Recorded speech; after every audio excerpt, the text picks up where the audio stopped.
Pour la seconde année consécutive, le club d'aéromodélisme de Castets-Lynx avait organisé une démonstration de vol en intérieur, dit indoor, dans la salle polyvalente de Lynx. L'occasion pour le public de venir admirer les vols acrobatiques de nombreux engins à hélice et de rencontrer leurs pilotes. Alors le but de l'indoor, en définitive, c'est de se prouver à soi-même qu'on est un pilote sur une surface très courte. Parce qu'à l'extérieur, on n'a pas de limite.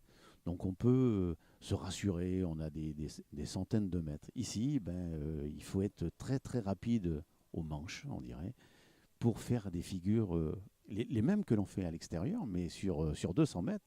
Ici, il faut les faire sur 20 mètres, quoi. C'est une question de dextérité.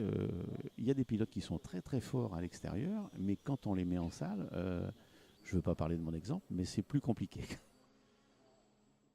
L'aéromodélisme indoor connaît une réglementation très stricte, à commencer par le poids des avions ne devant pas dépasser 200 grammes. Un poids plume comparé au nombre kilos des modèles d'extérieur.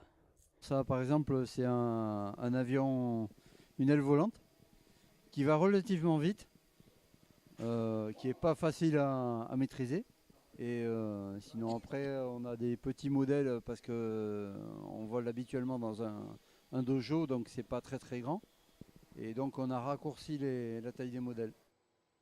Alors moi je vole avec un avion d'accro, c'est un genre de dépôt, mais ça s'appelle de l'EPP, c'est-à-dire que c'est souple, ça se casse pas, c'est beaucoup plus résistant en fait.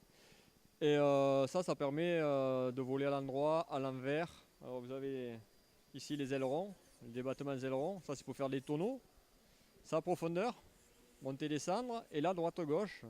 Et puis là vous avez le mâche de gaz, voilà.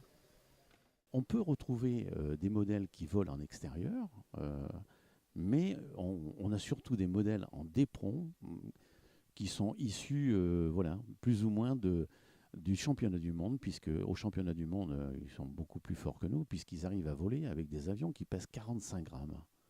Donc là, nous, on ne peut pas concurrencer, parce que d'abord, c'est tout fabriqué en carbone, etc. Et il faut être minutieux, on va dire, et avoir beaucoup de temps. Alors vol indoor ou outdoor, bien que chaque pilote ait ses préférences, il semble que les deux disciplines soient complémentaires.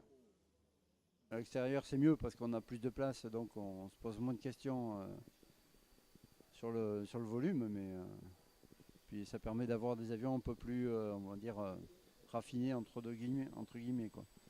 Moi je préfère voler en extérieur l'été, et puis l'hiver en intérieur c'est très bien au chaud, c'est très bien quand il grêle et tout ça, c'est très bien, on est très bien au chaud. Donc voilà. Après la principale difficulté c'est les murs au début en indoor, surtout dans les petites salles, tous les débutants se prenaient les murs systématiquement.